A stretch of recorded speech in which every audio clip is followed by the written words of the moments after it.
반갑습니다. 4월 16일 수요일 큐티 스케치 시간입니다. 오늘 본문은 마가복음 14장 32절부터 42절까지의 말씀입니다.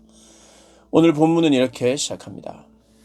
그들이 겟세마네라 하는 곳에 이르매 예수께서 제자들에게 이르시되 내가 기도할 동안에 너희는 여기 앉아 있으라 하시고 베드로와 야고보와 요한을 데리고 가실새 심히 놀라시며 슬퍼하사 말씀하시되 내 마음이 심히 고민하여 죽게 되었으니 너희는 여기 머물러 깨어 있으라 하시고 조금 나아가사 땅에 엎드려 될 수 있는 대로 이때가 자기에게서 지나가기를 구하여 이르되 아빠 아버지여 아버지께는 모든 것이 가능하오니 이 잔을 내게서 옮기시옵소서.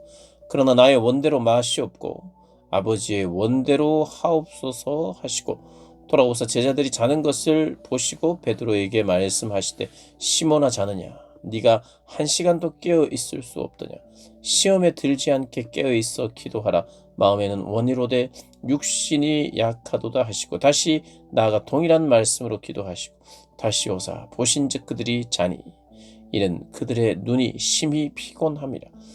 그들이 예수께 무엇으로 대답할 줄을 알지 못하더라. 세 번째 오사 그들에게 이르시되 이제는 자고 쉬라. 그만 되었다. 때가 왔도다. 보라 인자가 죄인의 손에 팔리느니라. 일어나 함께 가자. 보라 나를 파는 자가 가까이 왔느니라. 오늘 본문은 겟세마네 동산의 기도, 그 유명한 겟세마네 동산에서의 기도죠. 예수님의 고뇌. 오늘 본문을 읽어보면요. 예수님이 감정을 어떤 말을 하면서 감정을 표현했는지는 정확하게 알 수 없습니다. 그런데 예수님이 누구를 향해 이런 감정이 올라왔을까? 그것은 바로 하나님일 것입니다. 십자가에 매달려야 하는 예수님. 십자가에 달리시기 위해서 오신 것도 알았습니다. 왜 오셨는지 다 알아요. 예수님의 목표는 십자가였기 때문이에요. 그런데 막상 십자가가 곧 코앞에 있을 때 예수님은 굉장히 두려워합니다. 놀라고 슬퍼했다. 심히 고민하여 죽게 되었다. 일종의 두려움이 있었다는 겁니다. 놀람이 있었다는 거예요. 그 상황을 어떤 상황을 만날 때 그 상황에 대한 솔직한 감정은요, 자기보다 윗사람이나 아니면 자기의 마음을 정말 깊이 잘 헤아려 주는 사람, 그리고 뭔가 결정권자, 나에게 뭔가를 줄 수 있는 자, 위로할 수 있는 자, 해결할 수 있는 자에게 내 감정을 있는 그대로 솔직하게 보입니다. 그 외 사람들에게는 감정을 그대로 보이지는 않아요. 하나님께 분명히 예수님은 있는 모든 감정을 그대로 보였을 겁니다. 그런데 제자들에게는 이 모든 감정을, 예수님이 느끼고 있는 모든 감정을 말씀하셨을까? 그렇지 않았을 것 같아요. 그러나 제자들이 분명히 예수님은 심히 놀라고 슬퍼했고 고민하여 죽게 되었다는 그러한 감정 표현과 그런 말을 직접 들었어요. 베드로와 야고보, 요한은. 그래서 예수님의 고뇌가 극에 달해 있고 제자들도 너무 놀랐을 거예요. 예수님이 이렇게까지 놀라시나? 고민하여 죽게 되었다는 정도로 그렇게 힘든가? 아마 이것 하나만으로 베드로, 야고보, 요한은 멘붕이 왔을 겁니다. 본인들이 의지했던 예수님. 그리고 또 한편으로는 너무 예수님이 이렇게 심히 두려워하고 고민하여 죽게 된 이 모습을 보면서도 예수님이 또 회복하시겠지, 스스로가. 예수님이시니까. 근데 예수님이 십자가에 달려서 악인들에 의해서 자신이 팔려갈 때 힘을 쓰지 않고 그대로 계시리라고는 생각을 잘 안 했을 거예요. 그런데 그들에게도 혼란입니다. 예수님은 십자가에, 예수님은 인자가 섬김을 받으러 온 것이 아니라 섬기러 왔고 대속물로 내어주기 위하여 왔다는 그런 이야기들을 하셨으니 그들도 불안해했을 거예요. 그런데 큰 슬픔 때문에 잠을 잡니다. 그러니까 이 상황이 급박하지 않다든지 이 상황이 그들에게도 놀라지 않는 사건이 아니에요. 그러나 그럼에도 불구하고 피곤을 이기지 못합니다. 그리고 너무 슬픔이 또 피곤함을 함께 불러왔습니다.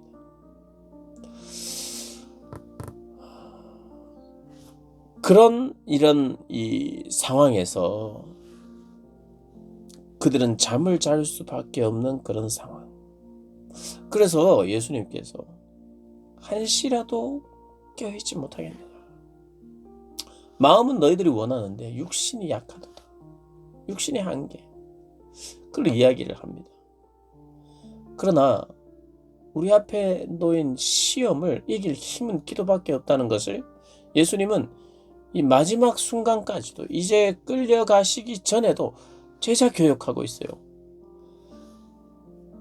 특별히 마가복음은 제자도에 관련된 아주 중요한 성경입니다.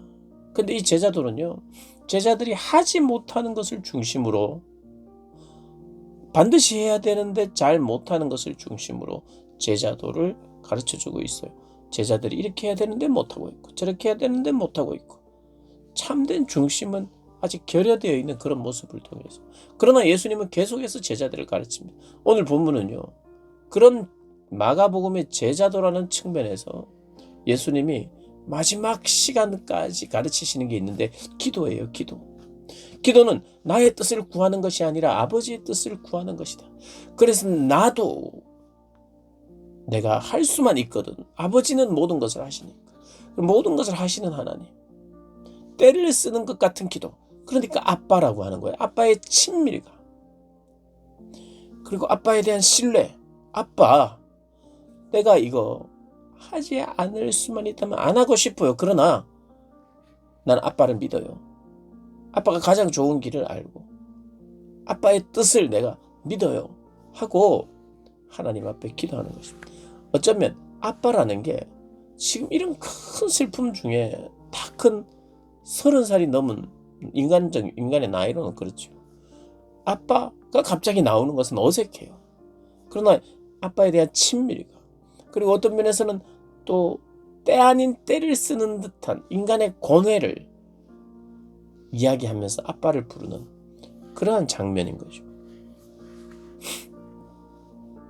몇 가지 우리가 고통의 자리에서 어쩌면 가장 간절하고 가장 친밀한 단어를 쓰는 것, 이것을 우리가 배울 수 있어요. 그래서 예수님의 이 기도는 내가 할 수만 있다면 잔을 옮겨 주십시오. 그리고 어떤 그 기적이 나에게 일어나기를 원합니다. 그러나 그 기적이 일어나지 않더라도 제가 아버지 뜻에 순종하겠습니다. 라는 그런 의미는 아니에요. 어떻게 우리가 잘못 보면 아버지의 뜻대로 되기를 원합니다. 그러나 이런 제 바람을 들어주실 수만 있다면 들어주십시오. 그러나 이것이 주는 아닙니다. 아버지의 뜻대로 제가 되기를 원해요. 이런 것은요, 이 잔을 내게서 옮기시옵소서라고 하는 바람이 여전히 있는 가운데에 아버지의 뜻을 구하는 거죠. 우리는 그렇게 기도할 수 있습니다. 우리는 그렇게 기도하잖아요. 하나님, 내가 보기에는 이게 더 좋아요. 그러나 저는 아버지의 뜻이, 이 결정이 아버지의 뜻인 줄 알고 저는 신뢰할 거예요. 그러니까 나의 뜻 말고 아버지의 뜻대로 되기를 원한다고 할 때 그 나의 뜻이 아버지의 뜻과 동일해질 수 있는 가능성도 있다면 내 뜻대로 되게 해주세요. 거든요. 그러나 여기 예수님은 나의 할 수만 있으면 나의 뜻대로 되기를 원하지만 아버지의 뜻대로 되기를 원합니다.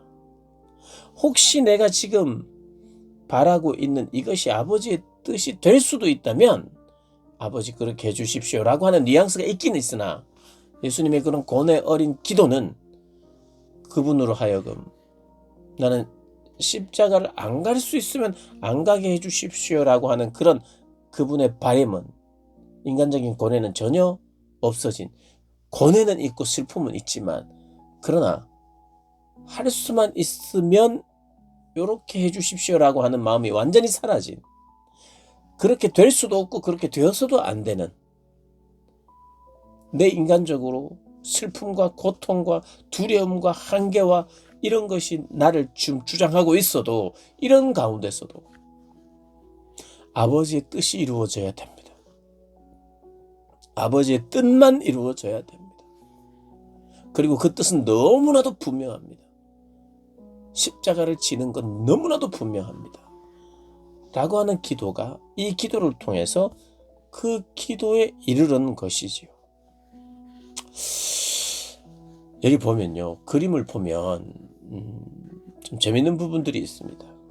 이 겟세마네라고 하는 곳은 제자들과 함께 자주 갔던 곳입니다. 예수님.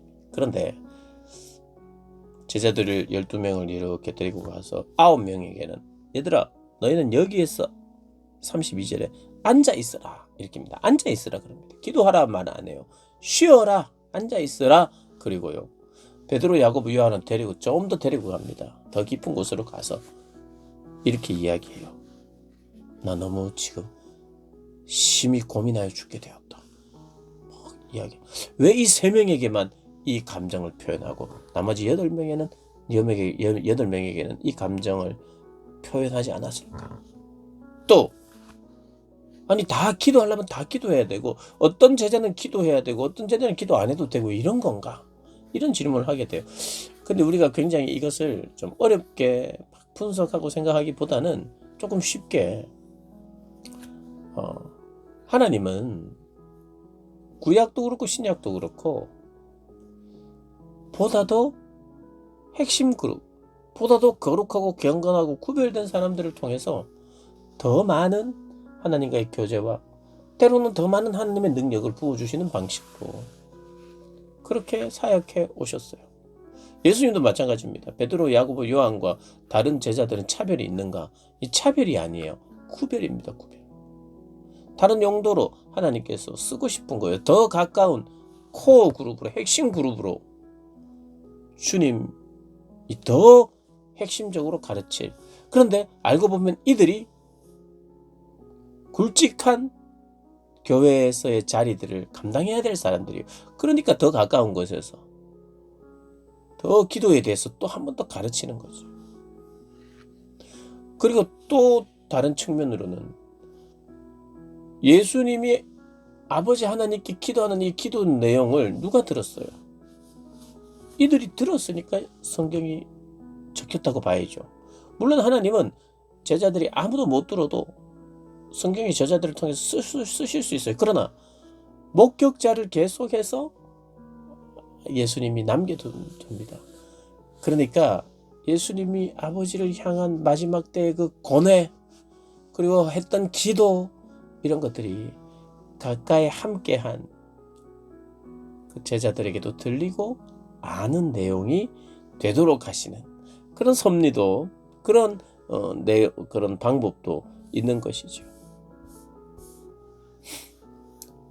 그래서 예수님은 마지막까지 당신의 그런 고뇌, 아픔 그것을 위하여 승리하고 이기고 그렇게 하나님께 순종하기를 원하여 기도한 것도 맞지만 이 기도를 보여주고 나의 고뇌를 드러내고 그러면서 계속해서 이 제자들과 그 다음 세대의 제자들을 양육하고 있는 것으로도 우리가 볼 수 있는 거죠. 그래서 이 성경을 우리가 성경이 그렇게 신비롭기도 하고 성경의 날마다 성경을 동일한 내용을 보지만 이 속에 샘이 흘러 넘치듯이 이 말씀의 의미가 새롭고 흘러나오는 거죠. 전혀 없는 것이 나오거나 전혀 예전에는 잘못된 해석이었구나. 오늘을 하는 게 요것만 진짜 해석이구나. 이런 의미에서의 새로운 이런 의미에서의 샘이 넘쳐 흐르는 그런 게 아니고요. 이 성경의 이 해석들은 더 성경 자체가 말하고 있는 그 의미에 더 근접하도록 노력해야 돼요. 연구해야 되고요. 성경을 공부해야 됩니다. 그런 면에서 그런 해석들이 분명히 있어요. 그런데 각도에 따라 하나님이 왜 여기에 이런 말씀을 두셨을까? 수많은 사건 중에 왜 제자들을 겟세마네 동산에서 마지막 데려가시고 보여주셨고, 또 어떤 이들은 쉬게 하고 어떤 이들은 기도하는 더 높은 곳으로 가게 하시고, 그리고 기도를 요청하고 그들이 계속해서 잠을 자는 것을 보는, 이런, 예수님이 그냥 한 번에 기도 계속 하다가 깊은 기도하다가 마음껏 기도하다가 이제 마지막이니까 하나님 앞에 마음껏 마지막 기도 딱 끝나고 잡혀가면 되는데, 예수님도 기도 하다가 다시 제자들한테 갔다가 또 기도하다가 다시 제자들에게 갔다가, 예수님도 이 기도 어떻게 보면 겟세마네 기도에서 마지막 기도잖아요. 이 마지막 기도를 정말 의미 있게 또 멋있게 하면 좋은데, 기도하다가 제자 깨우러 가고 기도하다가 제자 깨우, 무슨 제대로 기도가 됐나 하는 이런 생각도 할 수 있거든요. 그런 걸 보면 이 마가복음이 제자도를 강조하고 있구나.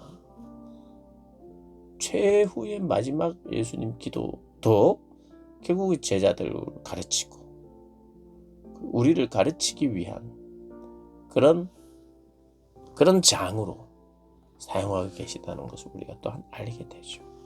그래서 기도를 가르치고 싶은 거예요. 예수님이. 기도 어떻게 하고 계십니까? 또 기도의 중심 메시지는 무엇입니까? 하나님의 뜻입니까? 나의 뜻입니까? 하나님의 뜻을 구하고 찾고 뜻대로 되기를 원한다고 고백하는 저와 여러분 되시기를 주님의 이름으로 축복합니다.